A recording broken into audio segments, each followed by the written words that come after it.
వాన వచ్చానంటే వరద వస్తుంది, బాబు వచ్చానంటే జాబ్ వస్తుంది, లోకేష్ బాబు వచ్చానంటే నమ్మకం వస్తుంది.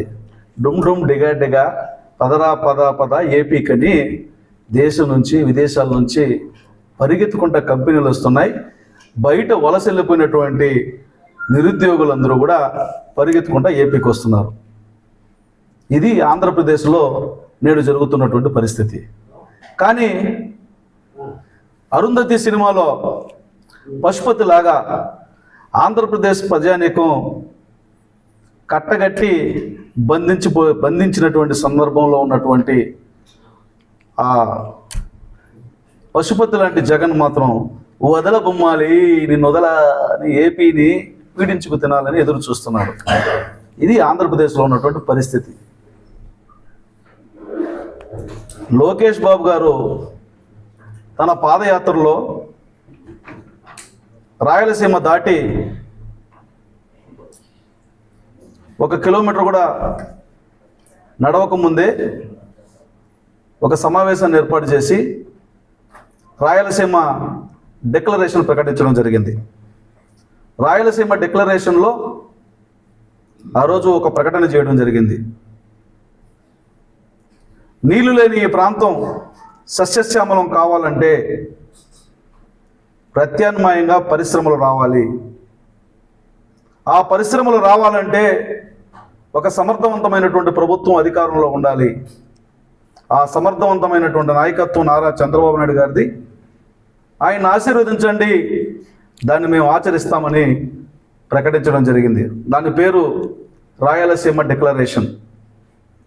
ఆ రాయలసీమ డిక్లరేషన్లో చెప్పినట్టుగానే కర్నూలుకి హైకోర్టు బెంచ్ ఇవ్వడం జరిగింది. మరి పరిశ్రమలు ఈరోజు సిఐఐ సదస్సులో జరిగినటువంటి ఒప్పందాల్లో 3 ప్రాంతాలకి సమన్యాయం చేస్తూనే వెనుకబడినటువంటి ప్రాంతమైన రాయలసీమ విషయంలో అధిక ప్రాధాన్యతను కనపరచడం జరిగింది. అనంతపురం జిల్లాలో renew power, bright future, ACME Urja, Serentica, కర్నూలులో ఈజవల్ క్రియేటివ్ సెన్సారింగ్, ఇండిచిప్, ఇండోసోల్, సీల్, సత్యసాయి జిల్లాకు హెచ్ఎఫ్సిఎల్, శశి ఉంజర్, తిరుపతి జిల్లాకు యూమెక్, డైకిన్, రుజా, కడప జిల్లాకు చింత, హెక్సా, జన్ రిసార్ట్స్ వంటి ప్రఖ్యాత కంపెనీలతో పాటు ఉమ్మడి కర్నూలు జిల్లాలో డ్రోన్ హబ్ ఏర్పాటు చేయడం, ఉమ్మడి అనంతపురం, కడప, కర్నూలు జిల్లాల్లో రెన్యూవబుల్ ఎనర్జీ కోసం, అట్లాగే మ్యానుఫ్యాక్చరింగ్ యూనిట్ల కోసం నిన్న జరిపినటువంటి 613 ఒప్పందాల్లో అత్యధిక భాగం రాయలసీమకు రావడం జరిగింది. లోకేష్ బాబు గారు పాదయాత్రలో చెప్పిన ప్రకారం 20 లక్షల ఉద్యోగ కల్పన చేస్తామని ప్రకటించిన విధంగా ఈరోజు జరిగినటువంటి ఒప్పందాల్లో 16 లక్షలకు పైగా ఉద్యోగాల కల్పనకు అవకాశాన్ని ఏర్పాటు చేయడం జరిగింది. ఇది సాధ్యమా? ఒక మామూలు వ్యక్తితో, మామూలు శక్తితో సాధ్యమా? ఇది బ్రాండ్ అంబాసిడర్గా, ఏపీకి బ్రాండ్ అంబాసిడర్గా మారినటువంటి నారా చంద్రబాబు నాయుడు గారి యొక్క సమర్థత మీద నమ్మకం, నారా చంద్రబాబు నాయుడు గారి యొక్క పరిపాలన మీద నమ్మకం, నారా చంద్రబాబు నాయుడు గారి యొక్క కమిట్మెంట్ మీద నమ్మకం. వేదన లేని, పీడన లేని పరిపాలన ఇక్కడ సాగుతోంది. పరిశ్రమలు బాగోగులు చూసుకోగలిగినటువంటి ఆలోచన కలిగినటువంటి ప్రభుత్వం ఇక్కడ ఉందని ప్రపంచవ్యాప్తంగా ఉన్నటువంటి తెలుగు వారితో పాటుగా అనేక మంది పరిశ్రమలు నెలకొల్పడానికి మేము ముందుకొస్తామని ఈరోజు ఎంఓయూలు చేసుకోవడం జరుగుతోంది. సింగిల్ విండో విధానం ద్వారా చేసుకున్న ప్రతి ఒప్పందాన్ని రోజుల వ్యవధిలోనే మేము ఆమోదించడం జరుగుతుంది. వారు ఆచరించడానికి ముందుకొస్తే శంకుస్థాపనలు, భూమి పూజలు కూడా మొదలు పెట్టడం జరుగుతోంది. అయినా మాకు సిగ్గేమి ఎగ్గేమి అన్నటువంటి విధంగా వైఎస్ఆర్ కాంగ్రెస్ పార్టీ నాయకులు చేస్తున్నటువంటి వ్యాఖ్యలు చూస్తుంటే మీకు కళ్ళున్నాయా లేదా అన్నటువంటి అనుమానం కలుగుతోంది. మీరు కూడా అనేక సందర్భాల్లో సిఐఏ సమ్మిట్లో, లేకపోతే భాగస్వామ్య సదస్సుల్లో, లేకపోతే ఇండస్ట్రియల్ ప్రెస్ మీట్లో పెట్టున్నారు.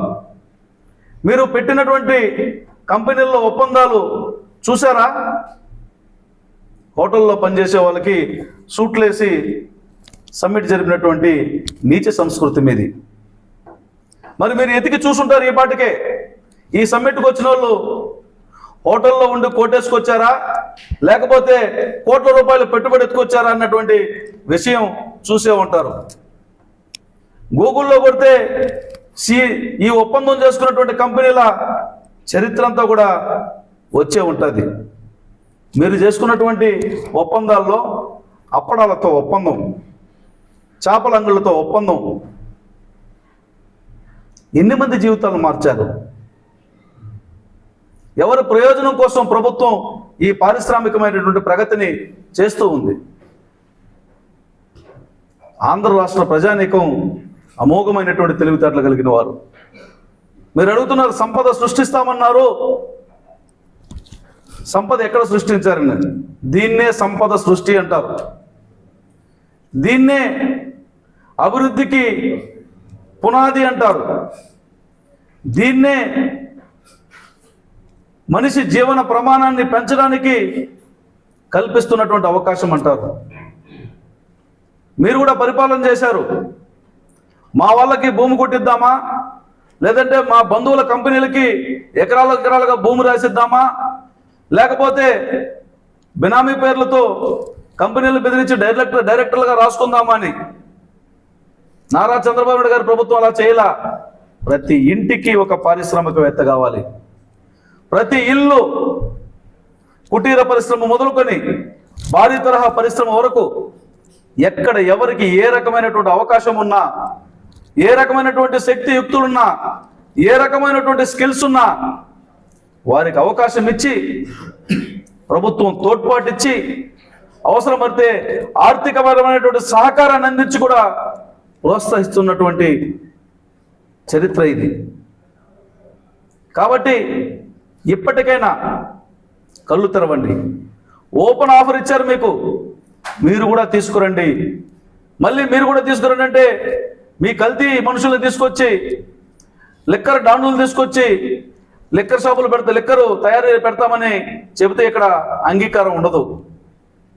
మంచిగా పని చేయగలిగి, మంచి పరిశ్రమల స్థాపన చేయగలిగి, ప్రీ హిస్టరీ బాగుండి మీరు కూడా తీసుకొస్తే రాష్ట్ర ప్రభుత్వం ఆమోదిస్తుందే కానీ బురద జల్లి గుడ్డగాల్చి ప్రభుత్వం ముఖాన్ని వేసి పబ్బం గడుకొని ప్రజల్ని మాయ చేద్దామంటే కుదరదని మరొక్కసారి తెలియజేస్తూ, ఏపీ ప్రభుత్వం చేసినటువంటి ఈ సదస్సులో ఈ ఒప్పందాలు రాష్ట్ర చరిత్రలో సువర్ణాక్షరాలతో లిఖింపబడినటువంటి సందర్భంగా మిగిలిపోతుందని, తెలుగు జాతి ఉన్నంత వరకు ఈ ఘనకీర్తి నారా చంద్రబాబు నాయుడు గారు, నారా లోకేష్ గారు పరిశ్రమల స్థాపన కోసం చేసినటువంటి ప్రయత్నం ఏదైతే ఉందో ఆ ఘనకీర్తి అజరామరంగా నిలిచిపోతుందని పూతలపట్టు నియోజకవర్గ ఎమ్మెల్యేగా పూతలపట్టు నియోజకవర్గ ప్రజల పక్షాన రాయలసీమ ప్రాంతానికి మీరు కల్పించినటువంటి గొప్ప అవకాశాలకి హృదయపూర్వకమైనటువంటి కృతజ్ఞతలు తెలియజేస్తున్నాను. ధన్యవాదాలు తెలియజేస్తున్నాను.